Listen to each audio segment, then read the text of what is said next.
Hello，大家好，欢迎收听我们的播客。然后今天我们要聊的呢，是我第一次用中文点咖啡的故事。对，我们会从这个故事开始聊起啊，聊一聊学中文开口说的时候那种紧张的感觉啊，以及你怎么样去通过一些小的进步啊，来建立自己的信心啊。最后我们会给大家分享一些比较实用的小建议啊，帮你去克服你在学中文的时候遇到的一些困难。没错，对，这个都是我们自己的亲身经历啊，所以希望可以帮到大家在学中文的路上少走一些弯路。咱们先来聊第一个话题啊，就是我第一次用中文点咖啡的经历。对，想问问你当时到底发生了什么有趣的事儿？就是其实我走进那个咖啡馆之前，我是已经在手机上面查好了我要怎么说。你好，我要一杯拿铁。对。然后我整个一路上都在默默的练习，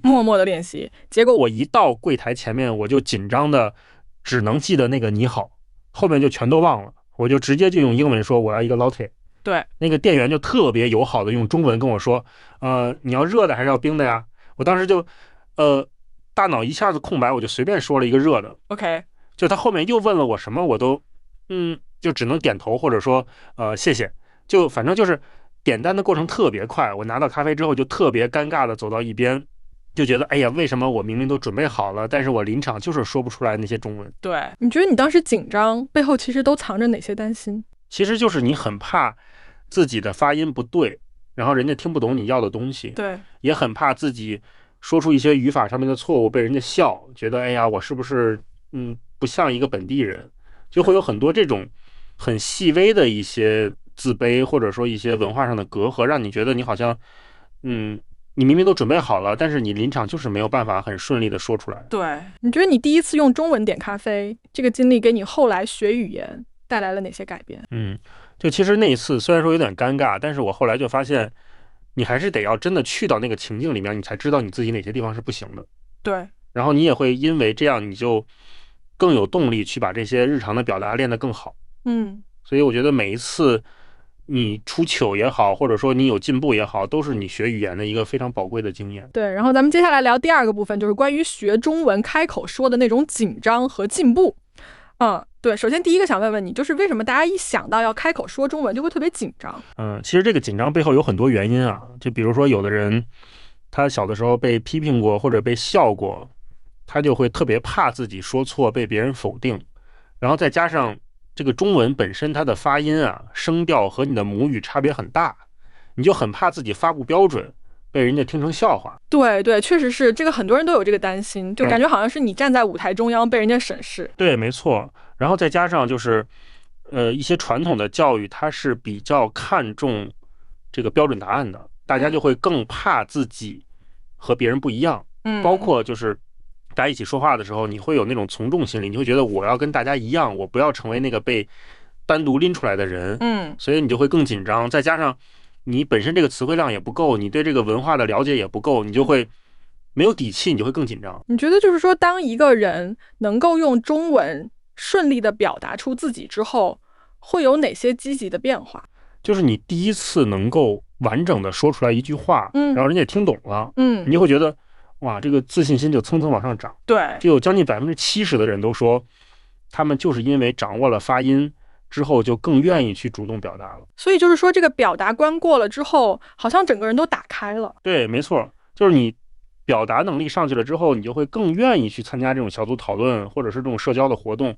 然后你不光是口语会进步，你的听力、你的阅读，你都会跟着进步。你也会认识更多的朋友，你也会慢慢的习惯这种所谓的犯错也是成长的一部分。就你这个心理素质也会跟着强大起来。对，就是会形成一个越说越想说的一个良性循环。你觉得在学中文的这条路上，怎么能够把紧张这个绊脚石变成你进步的一个助推器？其实紧张是每一个人在学语言的这条路上都会有的一个伙伴。对，但是你只要不断的去尝试，不断的去练习，你每一次哪怕是磕磕绊绊的能够表达出来，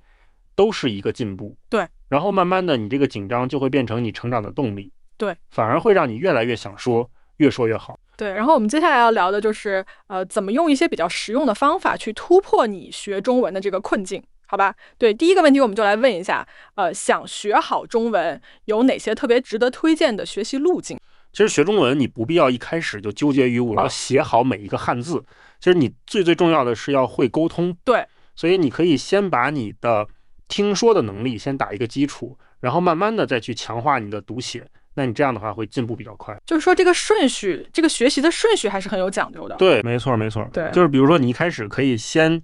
专注于你的发音，那你可以去学拼音，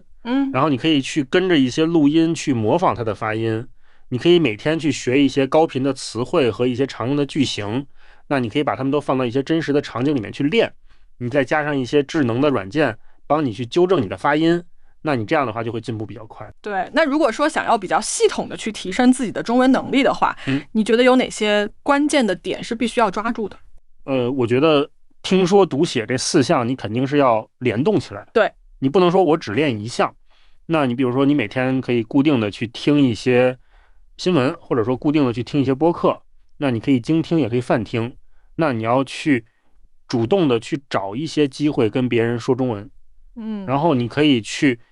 读一些分级的材料，你可以去读一些原版的东西，你可以去写一些短文，你可以去模仿一些句子，就是你要把这4项都结合起来，才能够真正的去提升你的中文水平。那在学习中文的这条路上，怎么才能真正做到持续进步，而不被挫折打败？其实我觉得最重要的是你要把目标拆分成一个个小阶段，对，然后你要去